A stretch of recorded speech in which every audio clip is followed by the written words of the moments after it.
I know that some of you who joined us at the beginning, we did have Mr. Boye from Primera Group. He's just going to join us back now very, very briefly. So Mr. Boye, over to you. Thank you so much. Great, thank you. Sorry about that, everyone. Had a bit of technical difficulty. I presume I still have 15 odd minutes to speak, or has that changed? Yeah, you have. Are you going to shortchange me now for the different... No, you have your 15 minutes. Knock yourself out. We're here with you. Brilliant, thank you. So hi, everyone. I will just start with a bit about myself, background of the business, and share some thoughts with you that I think can be helpful. So started my career in the US, started working in New York on Wall Street with some of the major investment banks as a mergers and acquisitions banker. So started with Merrill Lynch and then UBS. And then ultimately, I moved back to Nigeria in 2004. Time a lot of transactions happening, so I was working with the local investment bank at the time. I did quite a few transactions in the banking sector space because of the what we termed to be the consolidation era in 2005 within the banking sector. So I led the team on quite a few of the major mergers within that space. So your UBA merger, what we know to be Skybank today, also Fidelity and Stanbic. So did quite a bit, and of course a few capital raises shortly after. A lot of the banks were trying to raise money in the international market, and Nigeria was looking rather favorable at the time. So led the team when GTB was raising their $350 million Euro bond, which was the first of its kind in Nigeria. And then subsequently they did their $750 million raise for their global depository receipts, GDRs as they're called. Also, First Bank raised about $100 million with GDR as well, which I'd led the team on. So I did quite a bit of in the financial services space. Essentially, subsequently, I set up Primera Africa in 2010/11 and started the business purely as an advisory and stock brokerage play, and did that for a few years. Subsequently sold the brokerage business. We started from scratch, sold the brokerage business a few years later to the biggest, arguably the biggest investment bank out of the Middle East. So that acquisition took place, I think, in 2015 or so. And then set up a microfinance bank. Also, a few years ago, acquired a supermarket, which we have turned into a supermarket chain. Today it's called Hartley's. Essentially, predominantly on the island, for now anyway. And also acquired a beverage business, a beverage company called Fruta Juice. We're actually going through a turnaround process. So we should be, I believe you all should be hearing a lot about the business, hopefully in another 6 to 12 months. So that's just a bit of my background and the platform that I run. I'll just share with you, I'm not going to bore you with, the typical pitch that you get, whether, during your MBA or you go for courses about entrepreneurship. I'll just share with you some things that I think are very important, some things that I wish I had known prior to starting. And even when you do know it, it's another thing to have some sort of theoretical knowledge about something. It's another thing to actually live and pass through such a phase. So I'll just share with you, and then feel free if you have any questions, just maybe post the questions on the chat, and I'll try to address them. So some things that I think are very important and that I'd like to highlight. From time to time, I hear some people say things like, "Oh, I want to be an entrepreneur because I want to own my time." I think that's probably one of the biggest misconceptions about entrepreneurship. You actually don't own your time. When you become an entrepreneur, you become obsessed. A true entrepreneur, you become obsessed, and you're 24/7 working on your business, or at least thinking about your business. So unlike a 9 to 5, for the most part, when you leave the office at 5 p.m. or whatever the closing time is, you shut down from work. You're no longer thinking about it for the most part. With entrepreneurship, there's no such thing as closing hours. Even when you leave the formal working place and you are, at home or wherever else, chances are you're thinking about the business, right? And you go through phases where, you're working around the clock, particularly when in the earlier stages, when there's a lot to do and you really have to bootstrap. So I just want to debunk that myth. So if that's why you want to get into entrepreneurship, I'll just let you know right now, you're going in for the wrong reasons and you'd be very disappointed. So what does one need to do when embarking on such a journey? There has to be clarity, in my opinion, there has to be clarity around the opportunity you see. So there has to be clarity around the opportunity, and it has to be very apparent to you, and it has to be crystal clear. Now, the thing about business is having a plan is probably just 30% of the solution. The real key to success, amongst other things, is your execution. How well can you actually execute that plan? You can give 10 different people the same plan, the same opportunity, and you will see 10 different results simply because of how they had gone about their execution. So you must always think execution is key. And the mistake people make is they sometimes feel like to be successful, you have to come up with this very complex solution in your execution that makes you stand out. No.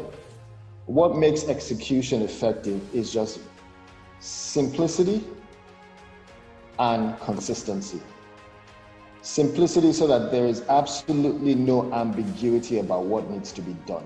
Do those simple things day in, day out, time and time again. And in my opinion, that's probably the most important ingredient.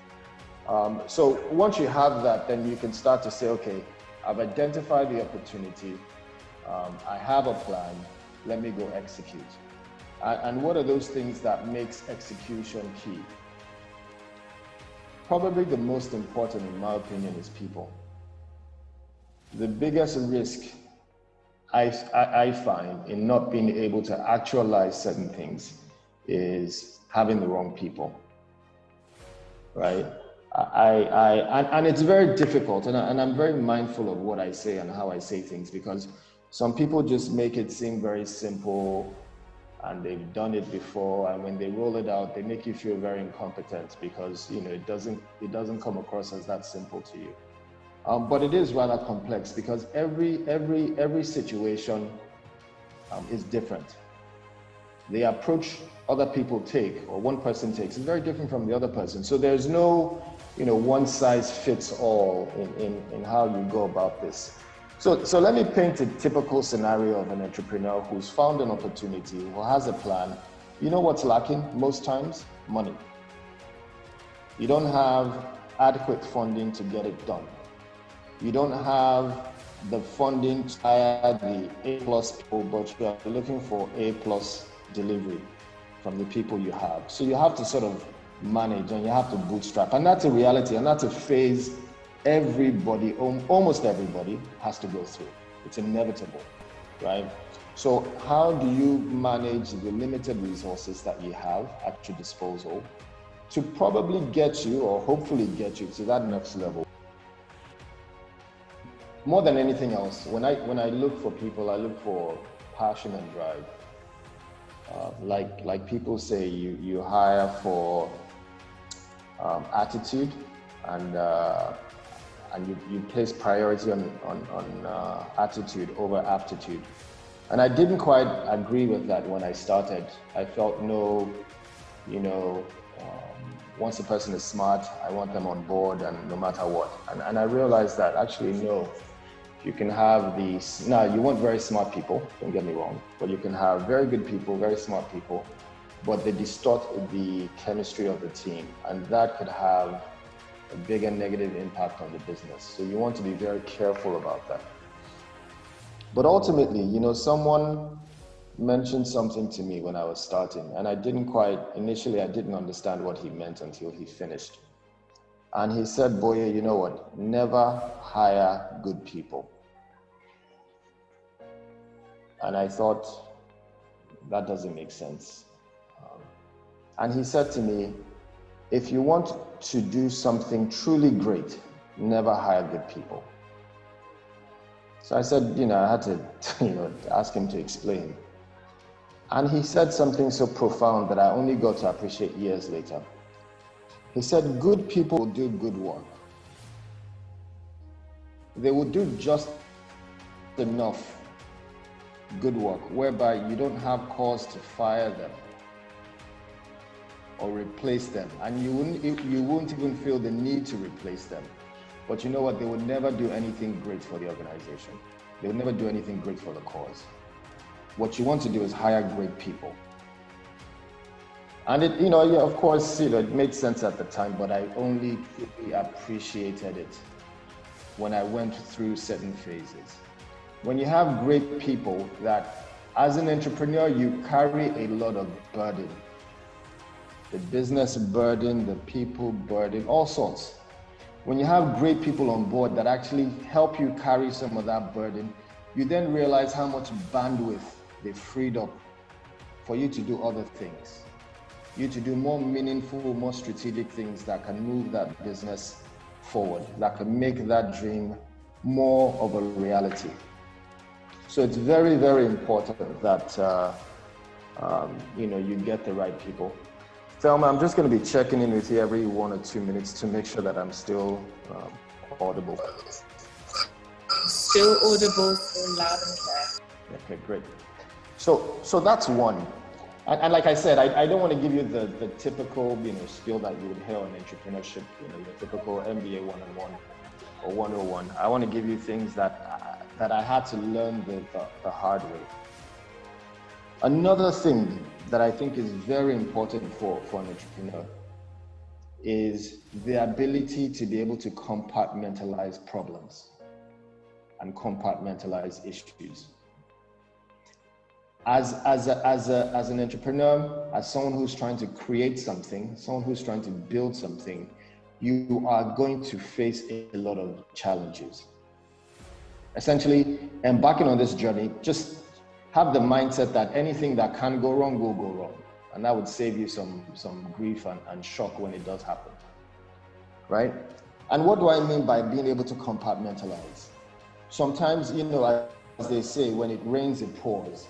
There are moments where, things might happen for a while and you feel like, okay, no issues.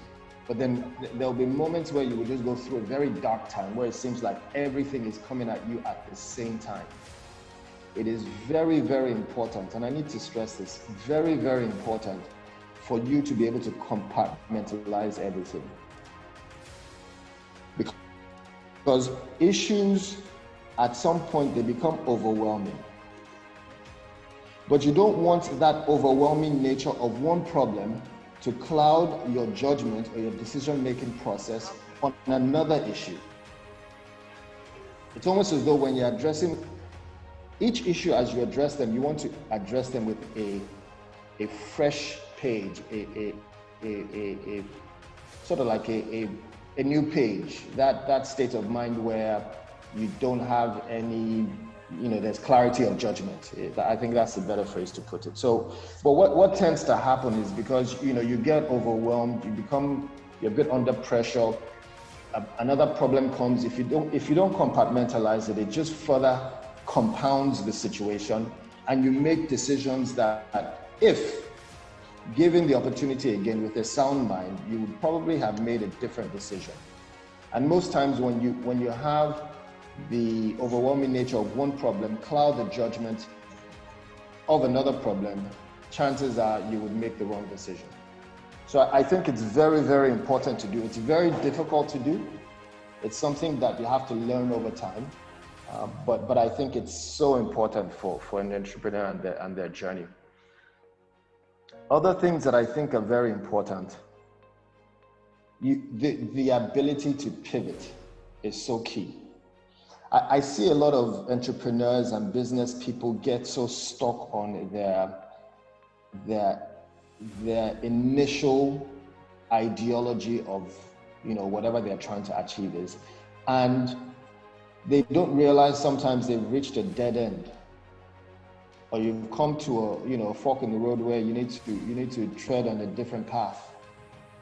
A lot of the companies today that you see and are very household names that are very synonymous with whatever product didn't start that way.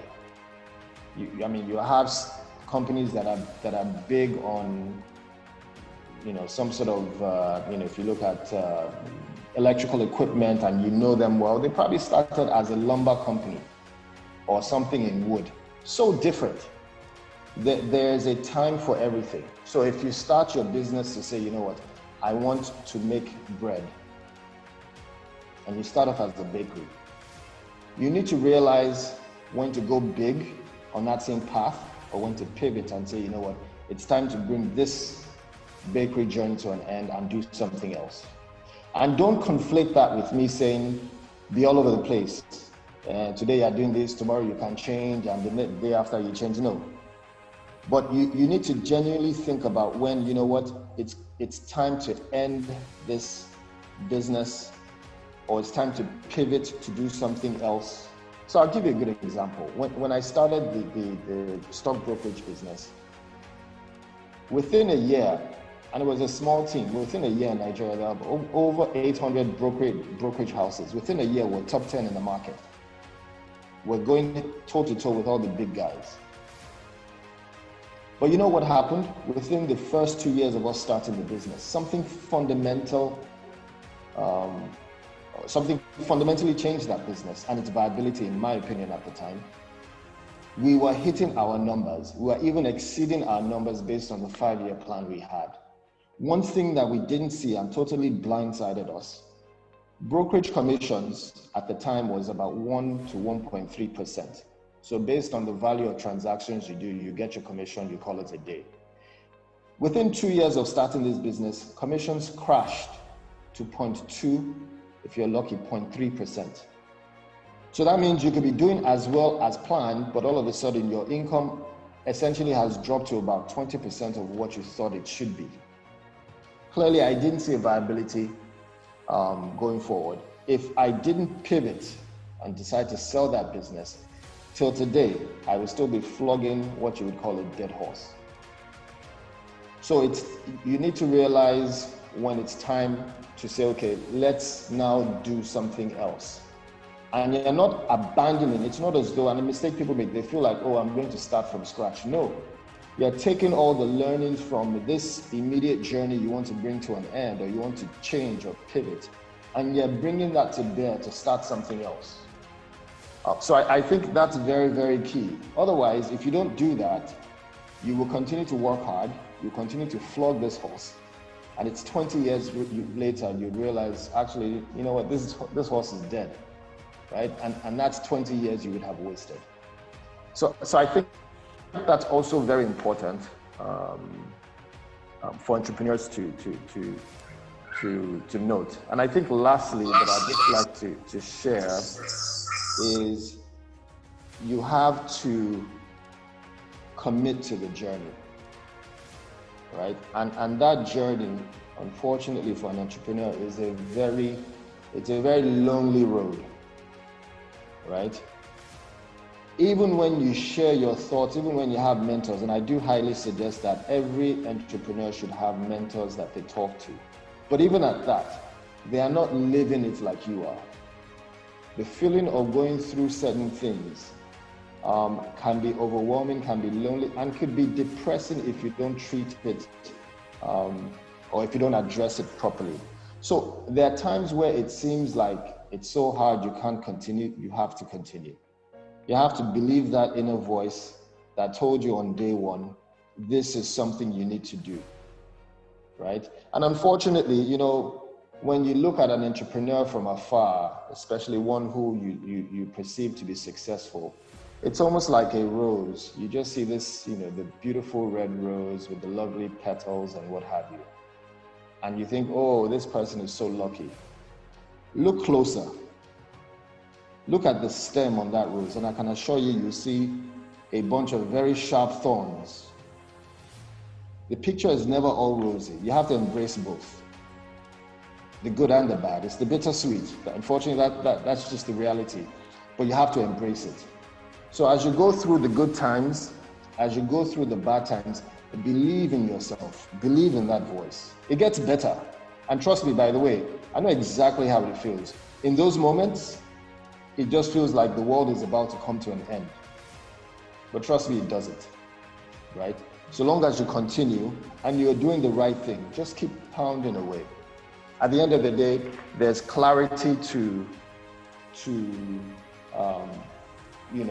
the path. It gets better. And you know, you look back and you realize what you thought was, you know, a world-ending, very diabolical problem. Actually, now that I've gone through it, it's not that bad. It wasn't that bad. Yeah, it was tough at the moment, but it wasn't that bad. So commit to the journey. Consistency is key. And I think if you do all those things, you will end up just fine. Amazing. Wow. Fantastic. Fantastic. I mean, I can resonate with so much, so much. You know, I think at the beginning, Boye, I don't think you were on, but I gave my own experience because I'm an entrepreneur myself. I run a luxury concierge and an international business merger. And coming into Nigeria, it's completely different. You know, it's so tempting, guys, to want to give up. It's so tempting to be so unrealistic with your goals. But I think everything here is just so much to take on board. And I think the key thing for me is don't hire good people, hire great people. And I think as much as, you know, that could sound cliche to anybody, I think it's wisdom. It is wisdom. And Boye, I just want to say thank you so much. I know we have questions and I would love for us to ask questions right now. But there is one question that somebody has just forwarded. So I think it would be nice if we can just answer that before we move on. And the question is, how do you cure burnouts along the way? I think that's quite important. Yeah, I'm still trying to figure that out. Aren't we all? But I think that is a very, very important question, and I think different people. So I think different people have, you know, different ways of, you know, refueling or re-energizing. But it's so important to do.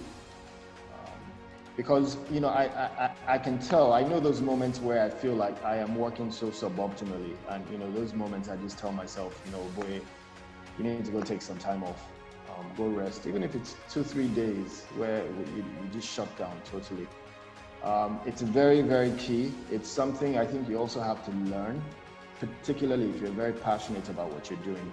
Because what I found, I think in first 7 or 8 years of me running Primera, and I'm actually just starting to actualize this, but first 7-8 years or so, even when I traveled with the family on vacation, I was always working. My mind was always with the business, regardless of where I was. And those things are very unhealthy.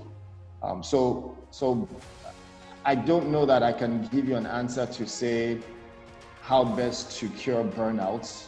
But I think everybody, the same way you proactively go about your business, you need to proactively think about, you know, replenishing, resting from time to time. I'm not sure if that's helpful, but unfortunately, that's the best I can say. I think that's very helpful. I think that's very, very helpful. In fact, why don't we just do the questions now? And then one last question for you, Boye, is what is the major tell sign before one moves from one project venture and business project? So basically, what is a sign? What is a major sign that you usually tell that it's time to move on to something else? Yes. So one needs to be very careful, and I was a bit careful. I wasn't sure if I was to mention the point about pivoting because I know I didn't have enough time to really, go in depth into what that really means. The mistake people can make is, think about it. Business gets very hard, right? And if you have the mindset that, oh, pivoting is okay, then you run the risk of anytime things get unbearably hard, you jump to something else. Whereas that's not the case.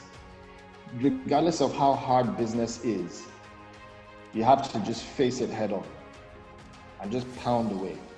The only time you pivot is when you look at the business critically and you say, you know what, I am in a dying space, right? If you are in, what's a good analogy now? Okay, so let me use blackberries hypothetically, right?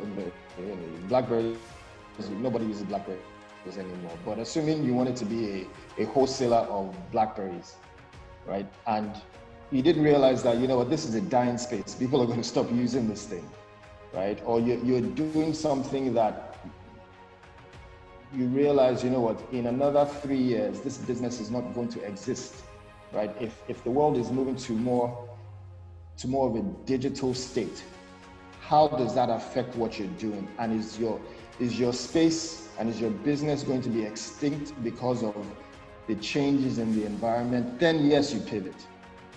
But don't feel like, oh, it's so hard, it's so difficult, I can't continue, I have to pivot. No, you pivot when your sector and your viability as a business is being threatened. I think that answered the question very, very clearly, actually. And that's it. You pivot when the business is being threatened.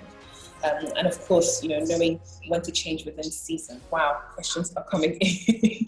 Okay, guys, this will have to be the last questions. And I think we will need to stop the questions after this, simply because we have 2 more speakers and, we need to give them some time to share insight and wisdom to us. So the question is, how have you solved financing issues in startup situations? Any learned experiences? So, and I'm going to give a very generic answer, but please keep in mind that there are always exceptions to every rule. So, the typical way to go about raising funding for a startup is friends and family, right? Friends, family, and let me add acquaintances, if you would. Now, and this is why it's very important to build a brand, and you're the brand before the business. And you don't start building the brand when you need the money. People have to have a perception of you, right? So think about it. When you're raising money early stage, there's no track record if it's a startup. No track record, right? So what are they betting on?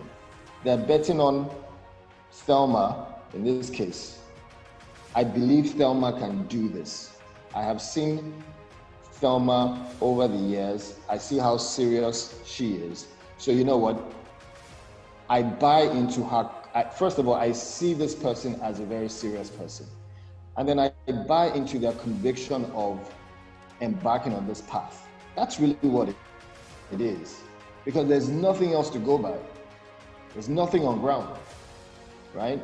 So what I tell people, invest in yourself and build yourself. The perception of people around you becomes almost your reality. If people see you as a serious go-getter, they'll put money behind you. If they don't see you that way, no matter how brilliant the plan is, they'll say, if we give this one this money, the money is going to just waste, right? So at that early stage, it's less about the idea, it's more about you, the entrepreneur. And the way I invest, I don't really invest in plans. I invest in people, particularly if it's more of a startup. Because of what I mentioned earlier, pivoting. I know that even if this is a bad idea and the person will realize 3-4 years later, this person is so good that they will pivot and find something else, right? But when you invest because it's an idea, then, you know, hindsight is 2020. You realize, oh my goodness, it wasn't such a good idea at the time, and then you hit a dead end. So I think it's so important. Start to project yourself today as that serious-minded business person, such that when you approach somebody 6 months from now, 6 years from now, they have seen you, they have perceived you to be this serious-minded person, such that they'll be willing to bet on you, to say this person will make it work one way or the other. So that's my advice. Amazing. Boye, thank you so much. So guys, those are all the questions. We're going to start interacting with other speakers now. Boye, we're so grateful for your time, your insight, your wisdom. Just like the other speakers, they've been so amazing, and we feel so blessed to have you, Boye. Boye, so thank you so much. I know you're probably parched at the moment. Please stay with us if you can, but if you can't, we're so grateful to have had you on, and you and I will definitely touch base later on today. Thank you so much. Absolutely. Thanks, Thelma. Thanks for having me. Okay. My pleasure. You take care.